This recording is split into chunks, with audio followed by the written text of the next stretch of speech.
What's up everyone, Dylan here. I wanted to hop on and do another episode of the weekly analysis video.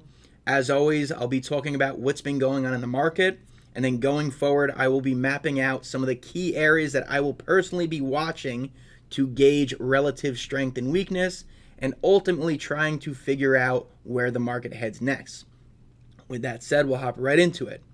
Since the last time I spoke, the market managed to have a record-breaking type of rally where we rallied about 9% from lows to highs, okay? At one point, the S&P managed to have 8 consecutive green days. If it did one more, which would have been 9 consecutive green days, it would have been the longest streak in 20 years, just to give you guys an idea of how significant it really was, okay? The week before Labor Day, which is where we're at right now, is typically slow. However, this week might be a little bit different because there are some key events to watch out for. First things, we have NVDA earnings Wednesday after the close, okay? You guys know as much as I do, NVIDIA has been one of the main components to the rally that we have seen over the last 2 years, okay? On top of that, their expectations continue to get higher and higher and higher, and they continue to meet those expectations or even beat. So this one in particular is going to be very, very important, okay? Then on Thursday morning, we have jobless claims, and then Friday morning, PCE data, okay? So with a thinner tape, right, because folks are squeezing in their last few days of the summer vacation, in combination with a busy schedule, it could set up for some volatile activity, okay? That is an assumption, but I think it is worth noting, okay? One of the things I talked about in the last video was the yen carry trade. I wanted to speak about that briefly again because it was arguably the biggest cause of the spike lower and the biggest reason that stocks bounced, okay?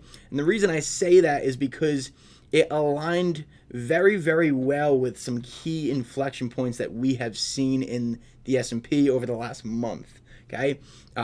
To further go on that point, on July 31st, the BOJ surprised markets and hiked rates and warned of future hikes, okay? Notice that I said July 31st. July 31st on a chart is right there.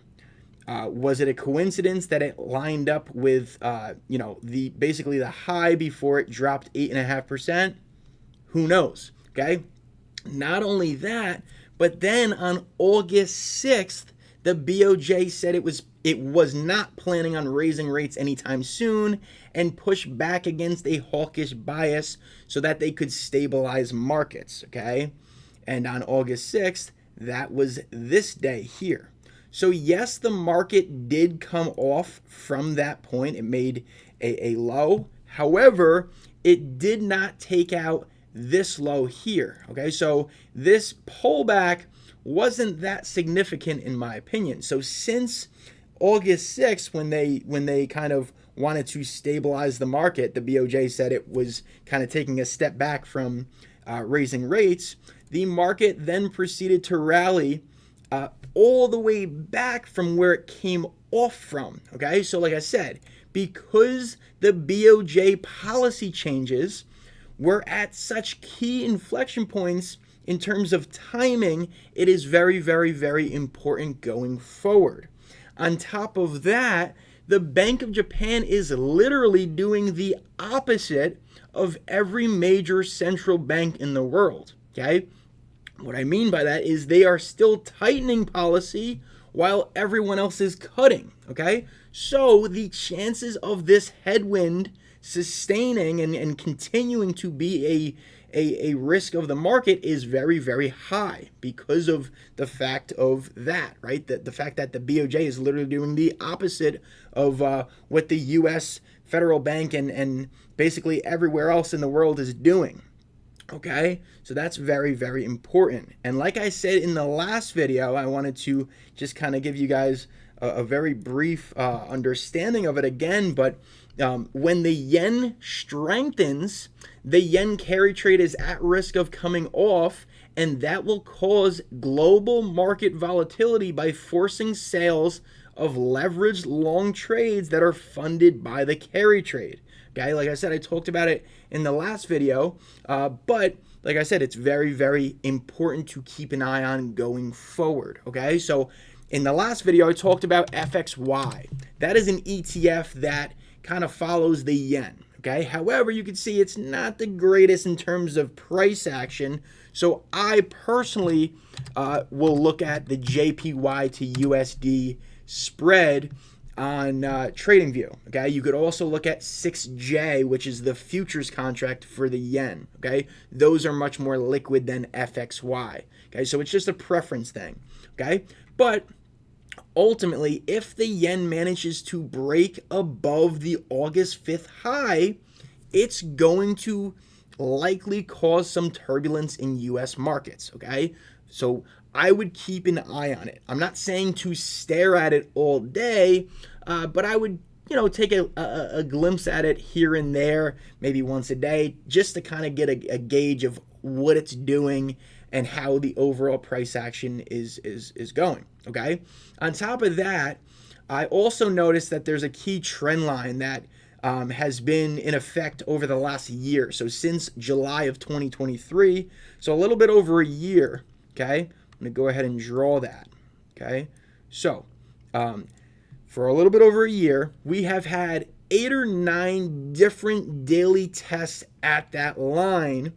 Yet we have not seen a single daily close above that black trend line. Okay, so in the future, if you see a daily candle close above that black trend line, well, it's likely going to trigger a squeeze to the upside. Is it going to happen 100%? No. But I do believe, considering how well it's been rejecting price, it's very, very important to keep an eye on, okay? And what that could do or lead to is a move up to that August 5th high, okay? And if that does occur and the yen continues its momentum to the upside, like I said, that will definitely act as a headwind in the U.S. markets, okay? As I've just said.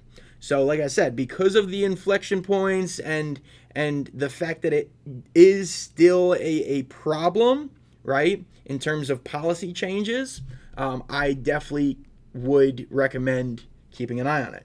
I am not saying that the Bank of Japan is the only risk factor that the United States market has.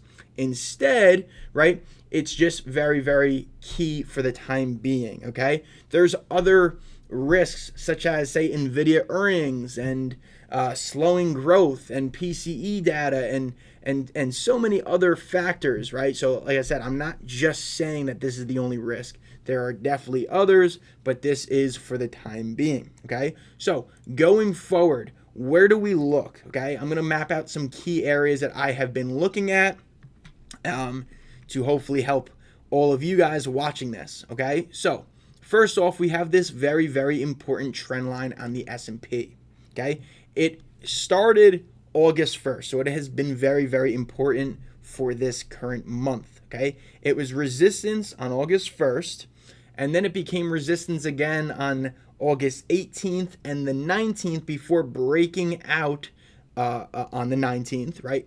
Then last week, it retested that previous resistance and turned into support.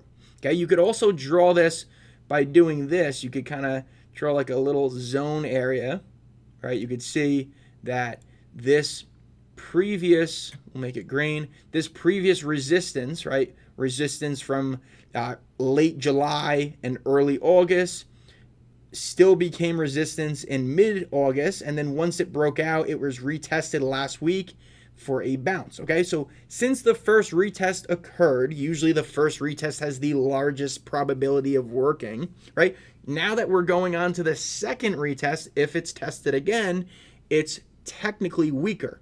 So if that general area fails, in my eyes, I'm using this black line, it lines up right around 55.90 and 55.80. That 10-point spread is give or take right where it stands, okay? So if the S&P comes down there, the bulls main objective is to defend there.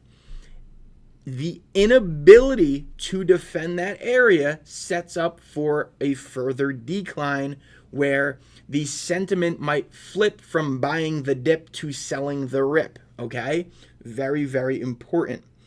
If and when the S&P does test that black trend line, okay, if and when that occurs, if you are a bear, you would want to see that the VIX futures are able to take out 17, okay? What was 17? 17 lined up with the previous swing high as well as a psychological whole number, okay? So it's got two different reasonings as to why it's important. It was previous resistance near term last week, and it's a psychological whole number, okay? So like I said, let me reiterate. If and when S&P comes down to this 55.85 area, if you're a bear, you want to see that the VIX is at or near that 17 level, okay? Ideally, you want it to be above. If it is nowhere near that, let's just say it's at like 16.5 down here, if and when S&P drops down here, the likelihood of the drop on S&P continuing with a weak VIX is slimmer, okay? That's very, very important. So you want the VIX to kind of wake up to the upside and have some traction to the upside to put additional pressure on the S&P move to the downside if you're a bear. If you're a bull, you don't want to see this previous low break, okay? So this general area is very, very important support, okay? To the upside, I went ahead and drew this area of resistance using a rectangle, okay? So I'm going to make this red for resistance. A little bit darker. All right. So every time we have come up into this general area, the bears have stepped into the equation. Okay. This has been the case since last Wednesday.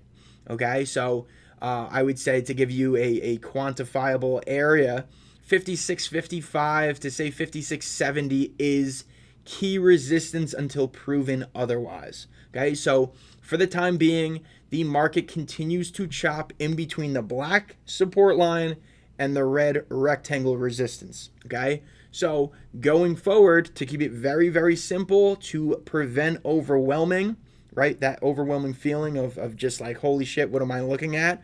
I would look at that and that. Very simple, right? If you want to add the VIX futures 17 level, do it. Okay, so hopefully that's helpful, and get ready for a potentially busy week with a thin tape, and that's about it for me. Peace.